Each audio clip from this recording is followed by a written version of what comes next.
Pessoal, quero falar um pouquinho agora sobre indulto de Natal. Porque o Conselho Nacional de Políticas Penais, ele elaborou a proposta que vai chegar para o presidente da República. E, normalmente, aquelas pessoas que não recebem esse benefício, né, que é deixar a prisão nesse fim de ano por questões humanitárias, são aqueles que cometeram crimes hediondos. Mas neste ano, a lista ela traz algumas novidades que podem ser assinadas pelo presidente da República. Essa proposta foi entregue ao Ministério da Justiça e agora precisa ser assinada para que possa valer.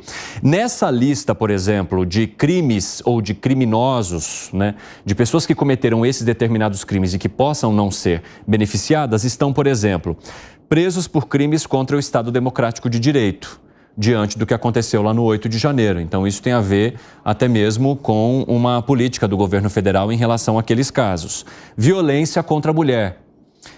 Crimes de preconceito de raça, condições análogas à escravidão, genocídio, tortura, terrorismo, crimes contra o meio ambiente, isso também entra como uma novidade aí nessa proposta, e crimes contra a administração pública. Então, pessoas que se enquadram, que foram condenadas desses crimes, elas não poderiam receber ou não poderão, caso o presidente da República aceite e assine essa proposta que foi criada pelo Conselho, né, que tem esse grupo que elabora essas propostas que são encaminhadas para o Ministério da Justiça. Como é que vocês veem essas novidades, essas novas modalidades que entram aí, até mesmo sinalizando para várias das políticas do governo atual, hein, Gustavo Segré? Eu fiquei com a dúvida, quais seriam os presos que estão por crimes contra a administração pública? É corrupção.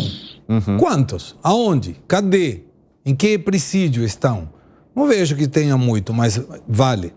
Tá? É válida a justificativa, é válida a sugestão, mas não temos isso. Agora, o governo insiste, eu acho que com o apoio de determinada parte do judiciário, em insistir nas questões dos 8 de janeiro. Não seria surpresa que no dia 8 de janeiro seja um feriado nacional pela defesa da democracia, do primeiro golpe de Estado da história da humanidade, sem armas e sem lideranças. Mas faz parte da narrativa de esquerda, deve ser respeitado, enfim. Mas genocídio, todas essas questões, violência contra a mulher, perfeito, sim, não deveria sair. Crimes de racismo, né? O Nelson Kobayashi, a gente está falando de pessoas, né? Muitos desses que acabaram invadindo ali a sede dos três poderes lá no 8 de janeiro, em muitos momentos sinalizaram que era contra os indultos que eram concedidos a muitos desses criminosos por questões de segurança pública. Agora, essas pessoas se veem nessa situação. Que tipo de debate isso cria no teu ponto de vista? É o mesmo debate que envolve essas pessoas com os direitos humanos, né? Que passaram a existir para muita gente só depois dos presos do 8 de janeiro. Mas vamos lá. É importante deixar claro que esse indulto não tem a ver com as saidinhas. Esse indulto é uma medida por decreto do presidente, de natureza humanitária. Então, geralmente, todos os anos, e próximo do Natal, por isso que é o indulto natalino, há um decreto em que se dá uma espécie de perdão. Indulto igual a perdão.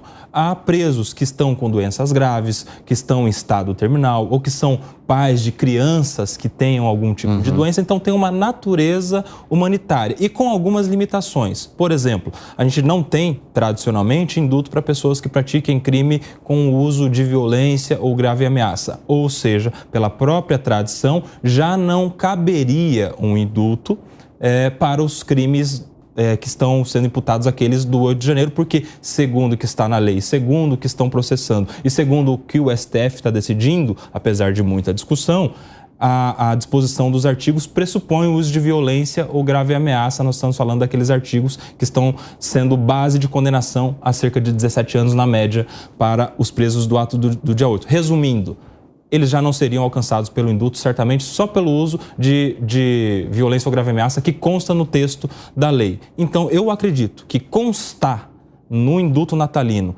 a não aplicabilidade a pessoas que estejam respondendo por crimes contra a democracia tenha muito mais um fundo político, uma mensagem de marketing, uma espécie de lacração, do que propriamente uma cautela técnica, porque já não haveria aplicação. Você acha que em relação aos crimes ambientais o governo também está querendo dar algum tipo de recado, a exemplo do que acontece com os crimes contra o Estado Democrático de Direito, hein, Luiz Felipe Dávila? Sim, Evandro, mas eu gosto de deixar clara a minha posição. Eu sou contra indulto. Acho que não tem que ter indulto no Brasil. Acho que as pessoas têm que cumprir a pena. Existe indulto em qualquer outro lugar do mundo, né, esse negócio? Não existe isso. Você tem que cumprir a pena. Acabou de cumprir a pena, sai da cadeia. Não tem esse negócio de indulto. Não acho que é correto usar os termos questões humanitárias, porque no fundo essas pessoas estão lá porque cometeram um crime. Se cometeram um crime, tem que cumprir a pena.